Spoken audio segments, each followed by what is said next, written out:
अस्सलामुअलैकुम। मेरा ये मैसेज तमाम पेरेंट्स के लिए, भाइयों के लिए और सबके लिए है। खुदारा मर जाना लेकिन अपनी बेटी को कभी भी हॉस्टल ना भेजना। कुछ लोग मेरी इस बात से डिसएग्री करेंगे और मे भी कुछ लोग मुझे गालियाँ भी दें, लेकिन मुझे फ़र्क नहीं पड़ता और मैं वही बात करूँगा जो हकीकत पर मबनी है।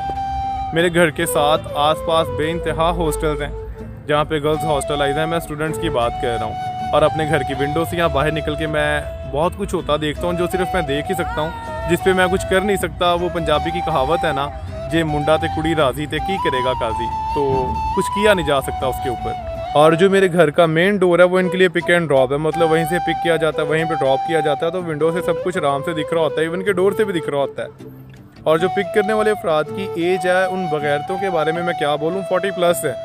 मतलब लड़की की एज 22-23 साल है और वो उसको पिक करके जा रहे हैं। और जब लड़की आ रही है तो हाथ में शॉपिंग बैग्स पकड़े हुए हैं, मतलब शुगर डैडी रखे हुए हैं। मुआज़त के साथ मेरी बात बहुत बुरी लगेगी, लेकिन ये वही बात है जो हो रही है या जो देखी है मैंने। अगर आपको नहीं यकीन तो हॉस्टल के साथ ही आमने सामने घर ले लें या एक हफ्ता हॉस्टल के बाहर खड़े हो जाएं, आपको यकीन आ जाएगा। और कभी ऐसा होता है कि लड़की लेट नाइट हॉस्टल आई है, ड्रॉप करने वाला उसको ड्रॉप करके भाग गया और लड़की स्लोली हॉस्टल का डोर नॉक कर रही है या अपनी क्राइम पार्टनर्स को कॉल कर रही है कि डोर ओपन करो, मैं बाहर खड़ी हुई हूँ। और ये आवाज़ें बहुत आराम से आती हैं रात के सन्नाटे में। और मुझे उन पेरेंट्स पे भी हैरानी होती है जो कि चेक एंड बैलेंस नहीं रखते हैं। मतलब एक हॉस्टल में रहने वाली लड़की को महीने में 5 से 10 गिफ्ट्स मिल रहे हैं या ड्रेसेस मिल रहे हैं, और वो ये कह रही है कि मेरी फ्रेंड ने गिफ्ट किया, तो फ्रेंड्स जो हैं वो बर्थडे गिफ्ट कर सकती हैं या साल में 1-2 दफ़ा इवेंट्स पे गिफ्ट दे सकती हैं। अगर वो 5 से 10 गिफ्ट्स मंथली या 2 महीने बाद उसको मिल रहे हैं तो यू शुड इन्वेस्टिगेट, ये नॉर्मल नहीं है। मैं हर हॉस्टल में रहने वाली लड़की को इस पर नहीं घसीट रहा। जिस तरह मेरी माँ बहन मेरे लिए काबिल एहतराम है, उसी तरह आपकी माँ बहन भी मेरे लिए काबिल एहतराम है, और आप उनकी गारंटी भी दे सकते हैं, देनी चाहिए भी। अपनी बहनों बेटियों की गारंटी हर हाल में देनी चाहिए, लेकिन आप उनकी गारंटी दे सकते हैं जो उनके साथ हॉस्टलाइज हैं या उनकी रूममेट्स हैं, उनकी आप गारंटी नहीं दे सकते। जिस तरह हम दोस्त अपने दोस्तों की इमेज घर में बनाते हैं ना झूठी, जैसे मर्जी, उसी तरह लड़कियां भी इमेज घर में झूठी ही बनाती हैं। और पेरेंट्स उस चीज़ पे ही यकीन करते हैं जो औलाद बताती है, चाहे वो सच हो या झूठ हो। एक लड़का गाड़ी में आया और 4 लड़कियों का ग्रुप उसके साथ जा रहा है, उसके अंदर आपकी बहन बेटी भी हो सकती है जिसका कोई गलत किरदार नहीं है, लेकिन ये पहला स्टेप है। क्या पता उसकी फ्रेंड्स ने उसको फोर्स किया हो कि सिर्फ खाना खाएंगे, खाना खाकर वापस आ जाएंगे। लेकिन पंजाबी की एक कहावत है ना, चाका, एक दफ़ा वो चाका उतर गया तो फिर चल सो चल है। क्या पता कल वही दोस्त उसको कह दे कि ये मेरे फ्रेंड का फ्रेंड है, सिर्फ इससे बात ही कर लो, और ये पहला स्टेप है। और अगर फिर भी बहुत ज़्यादा मजबूरी है उनको हॉस्टल में भेजना, तो उनको किसी भी प्राइवेट हॉस्टल में मत भेजें।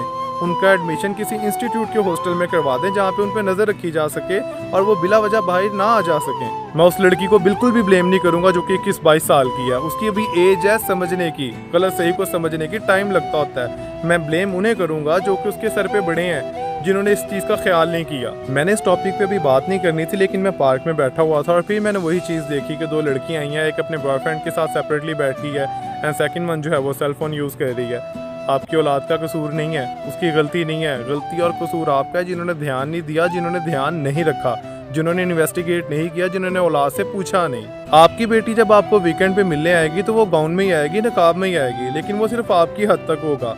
जब वो हॉस्टल वापस चले जाएगी तो ये सब उतर जाएगा। अगर मेरी बातें बुरी लगी हों, जो कि लाजमी लगी होंगी, तो मैं माजरत चाहता हूँ, लेकिन मेरा नहीं ख्याल कि मैंने कोई गलत बात बोली है। मैंने वही सब बोला है जो मैंने देखा या जो सब कुछ हो रहा है। लेकिन मेरी फिर भी यही दुआ है कि अल्लाह ताला सबकी बहन बेटी को अपने हिफ्ज़ो ईमान में रखे और माँ बाप को थोड़ा सा जिम्मेदार होने की तौफीक दे। और अगर मैं कहूँ कि सारा कसूर पेरेंट्स का है तो मेरा ख्याल है ये गलत हो जाएगा। सारा कसूर पेरेंट्स का भी नहीं है, गलती उस लड़की की भी है जिसने इस चीज़ का ख्याल नहीं किया, जिसका उसको भी एहसास नहीं हो रहा, लेकिन बाद में लाजमी होगा और तब सिर्फ पछतावा रह जाता है। मैं हॉस्टल की लड़की का एक इंसिडेंट शेयर कर देता हूँ जो कि खबरों की जीनत ही बन सका, ना बनेगा, क्योंकि ना लड़की ने खुद कोई एक्शन लिया, ना लड़की ने अपने पेरेंट्स को बताया, और मेरी उससे किस तरह से बात हुई और बताते हुए उसकी क्या कंडीशन थी। ज़रा डीपली नहीं जाऊँगा। अल्लाह ताला हर किसी की बहन बेटी को अपने हिफ्ज़ ईमान में रखे और आदमखोरों से और दरिंदों से महफूज रखे। तो वाक़या कुछ इस तरह से था कि लड़की की सालगिरह थी और उसके बॉयफ्रेंड ने कहा कि हम बाहर सेलिब्रेट करेंगे और नाइट बाहर स्पेंड करेंगे। लड़की एग्री हो गई और लड़की अकेली जाना नहीं चाहती थी। उसने अपनी रूममेट को फोर्स किया कि तुम मेरे साथ चलो, वो भी साथ चल पड़ी। लड़के ने प्राइवेट प्लेस अरेंज की हुई थी, सेलिब्रेशन हुई, खाना वगैरह खाया उन्होंने वहीं पे। जब ड्रिंक्स पी तो लड़की के बकौल ड्रिंक के बाद उसको कोई होश नहीं थी, और जब वो सुबह उठी तो उसको नहीं पता उसके साथ कितने लड़कों ने क्या कुछ किया हुआ था। और वो कभी खुद को मारने की बात करती है और मतलब उस साइको पेशेंट जैसे हो जाता है, वो लड़की की हालत थी।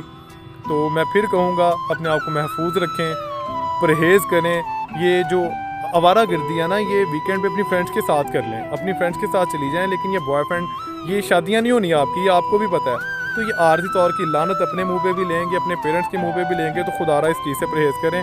बाकी अल्लाह ताला सबको अपने हिफ्ज़-ओ-ईमान में रखे। अल्लाह हाफ़िज़, फ़ी अमानिल्लाह।